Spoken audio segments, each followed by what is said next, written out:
নমস্কার বন্ধুরা, আশা কিচেন অফিসিয়ালে তোমাদের সবাইকে স্বাগত। আজকে আমি একটা রেসিপি করব সয়াবিন দিয়ে, তোমাদের সঙ্গে শেয়ার করবো। তোমরা ভিডিওটি স্কিপ না করে প্রথম থেকে শেষ পর্যন্ত দেখতে থাকো। আর তোমরা যদি আমার চ্যানেলে নতুন হও তো অবশ্যই সাবস্ক্রাইব করে দিয়ে পাশে থাকা নোটিফিকেশন বেলটি প্রেস করে দিয়ে নতুন নতুন ভিডিও দেখার জন্য। তো চলো বেশি দেরি না করে রান্নার ভিডিওটা শুরু করি। নমস্কার বন্ধুরা, সয়াবিন তো আমরা অনেকভাবে রান্না করে খাই, তা আমি একটা অন্যভাবে রান্না করব, তোমাদের সঙ্গে রান্নাটা শেয়ার করব। তোমরা ভিডিওটা স্কিপ না করে প্রথম থেকে শেষ পর্যন্ত দেখতে থাকো। মিক্সিতে দিয়ে আমি পেস্ট করে নিচ্ছি। একটু আদা আর একটু কাঁচা লঙ্কাও দিয়ে দিলাম। দিয়ে দিচ্ছি সামান্য হলুদ গুঁড়ো, আর এর মধ্যে লঙ্কা আর আদা দেওয়া আছে, আর একটু নুন আর কর্নফ্লোর দিচ্ছি বাইন্ডিংয়ের জন্য।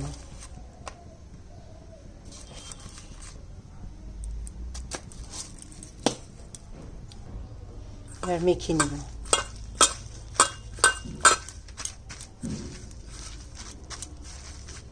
ভালো করে মেখে নিচ্ছি।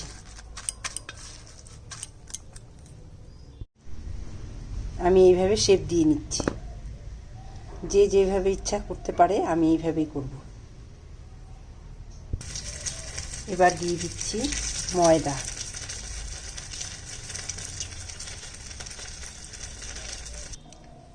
তেল গরম হয়ে গেছে, আমি একটা একটা করে দিয়ে দিচ্ছি।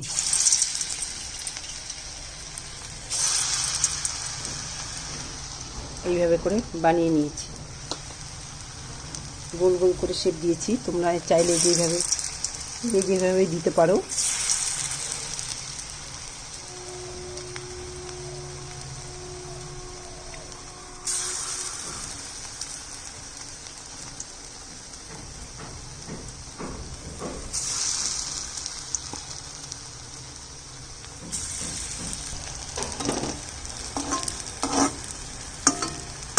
এইগুলো ভাজা হয়ে গেছে, উঠে দিচ্ছি।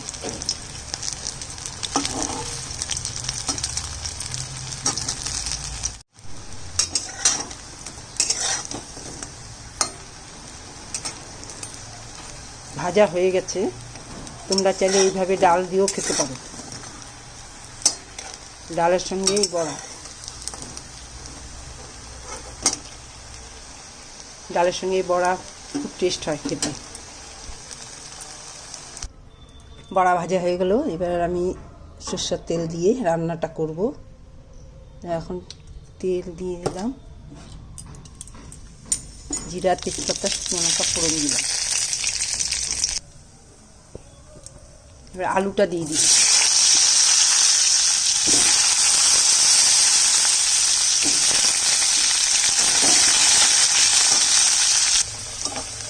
আলু ভাজা হয়ে গেছে, দিয়ে দিচ্ছি টমেটো।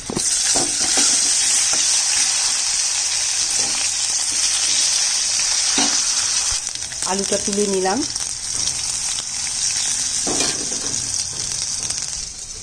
এখানে জিরা বাটা, আদা বাটা আর লঙ্কা বাটাটা আমি দিয়ে দিচ্ছি। আর দিয়ে দিলাম হলুদ। আর শিলনোড়া ধোয়া জলটা দিয়ে মশলাটা গুলে দিচ্ছি। এবার দিয়ে দিচ্ছি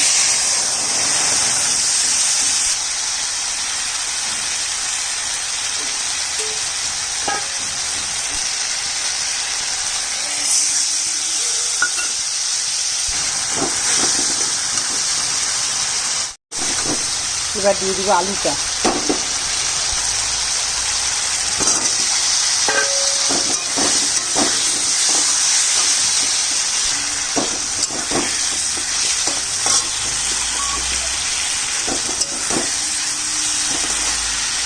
নতুন আলুটা সিদ্ধ করে দিলাম না, এইভাবে দিলাম।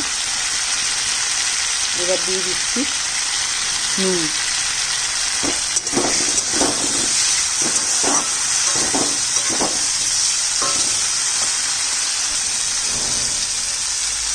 সামান্য জল দিলাম।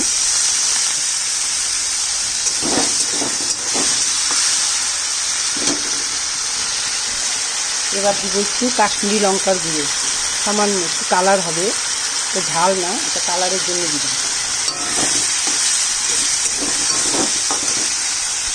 এবার দিয়ে দিব জল।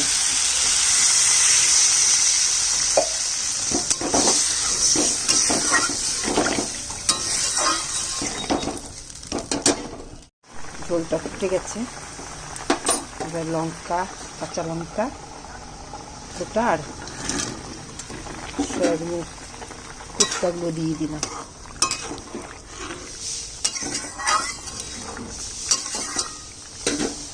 এটা নিরামিষ করলাম, পেঁয়াজ রসুন দিয়ে করলেও বেশ ভালো লাগে খেতে।